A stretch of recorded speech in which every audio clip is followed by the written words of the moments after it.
Hi friends and family members అందరికీ hi అండి. చూడండి ఈరోజు మన ఇంట్లో లంచ్కి ఏం రెడీ అవుతుందో.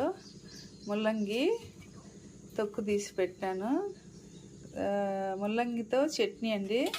ఇదిగో ఇవి పల్లీలు వేయించి పెట్టినాను, కడిగి పెట్టినాను, చింతపండు, పచ్చిమిర్చి, కొత్తిమీర. Hi friends and family members అందరికీ హాయ్ అండి. చూడండి ఈరోజు మన ఇంట్లో లంచ్కి ఏం రెడీ అవుతుందో. ముల్లంగి తొక్కు తీసి పెట్టాను, ముల్లంగితో చట్నీ అండి.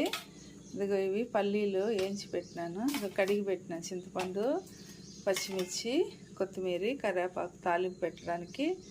ఎట్లా ప్రాసెస్ అవుతుందో చూసేద్దాం రండి. ముందుగా పచ్చిమిర్చి కట్ చేసి తీసుకున్నాము, ఎందుకంటే కట్ చేస్తే అవి ఎగరకన్నా ఉంటాయి. వేయించేటప్పుడు మనం అట్లే వేస్తే అన్నీ ఎగరతాయి. కట్ చేసి పెట్టాను. ఇప్పుడు ముల్లంగి కట్ చేసుకున్నాము, సన్నగా స్లైస్గా కట్ చేద్దాము. చూడండి ముల్లంగి కూడా ఇట్లా సన్నగా అన్నీ కట్ చేసి పెట్టినాను. ఇప్పుడు ఏం చేద్దాము చూద్దాం రండి. ఇప్పుడు ప్యాన్ పెట్టేసినాను, ఇంకా స్టవ్ వెలిగించుకున్నాము. ఆయిల్ కొంచెం వేసుకున్నాము ఫ్రై అవ్వడానికి. ఇప్పుడు ఆయిల్ వేడెక్కనిద్దాం. ఆయిల్ హీట్ ఎక్కింది, పచ్చిమిరపకాయలు వేద్దాం. ఫస్ట్ కొంచెం వేగనిద్దాము. కొంచెం ఫ్రై అయినాయి, ఇప్పుడు ఇవి వేసేద్దాము. తరిగి పెట్టుకున్న ముల్లంగి ఇవన్నీ మిక్స్ చేసుకొని బాగా గోల్డెన్ కలర్ వచ్చేంత వరకు వేయించేద్దాం. బాగా వేయించాలి ఇవి, అప్పుడే టేస్ట్ బాగుంటుంది చట్నీ. చూడండి గోల్డెన్ కలర్ వచ్చింది, ఇంకా కొంచెం ఫ్రై చేద్దాము. ఇప్పుడు సన్నగా తరిగిన కొత్తిమీర వేసేసుకున్నాము. ఇది కూడా కొంచెం ఫ్రై అయితే బాగుంటుంది చట్నీ. అట్లే ఒక స్పూను జీలకర్ర వేసేద్దాము. ఒక స్పూన్ జీలకర్ర, అది కూడా ఫ్రై అయిపోతుంది, వేడికే అయిపోతుంది కదా ఫ్రై. ఇదంతా మిక్స్ చేసేసి ఇంకా ఒక 2 minutes ఫ్రై చేద్దాము.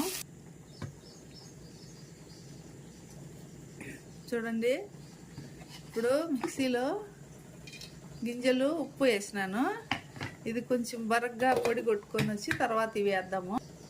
చూడండి గింజలు ఇట్లా కొట్టినాను.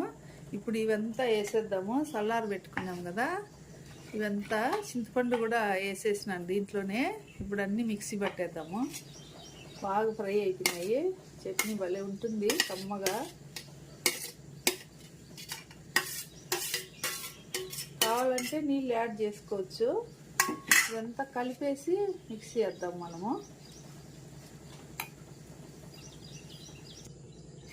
చూడండి చట్నీ కలిపేస్తాము.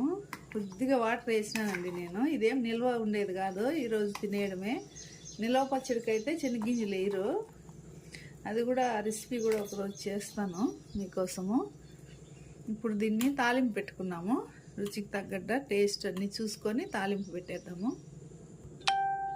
చూడండి ప్యాన్ పెట్టేసినాను, స్టవ్ వెలిగించుకున్నాము, ఆయిల్ వేసుకున్నాము. తాలింపుకు కొంచెం అయితే సరిపోతుంది, బాగా ఫ్రై అయినాయి కదా ఆయిల్లో. ఆయిల్ హీట్ ఎక్కనిద్దాం. ఆయిల్ హీట్ ఎక్కిపోయింది, ఆవాలు వేసేద్దాము.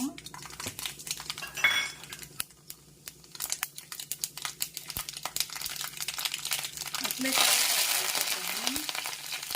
ఇది సన్నగా కట్ చేసి పెట్టిన ఉల్లిపాయలు వేసేద్దాము. ఇది గోల్డెన్ కలర్ వచ్చేంత వరకు. చూడండి తాలింపు రెడీ అయిపోయింది. ఇప్పుడు చట్నీ ఎత్తి దీంట్లో వేసేద్దాము.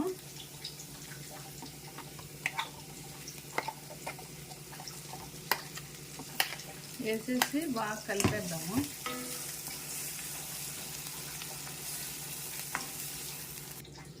అంతేనండి, వేడివేడిగా చూడండి ముల్లంగి చట్నీ చాలా బాగా వచ్చింది టేస్ట్. వీడియో నచ్చినట్లయితే సబ్స్క్రైబ్ చేయండి, షేర్ చేయండి, లైక్ చేయండి. Bye bye.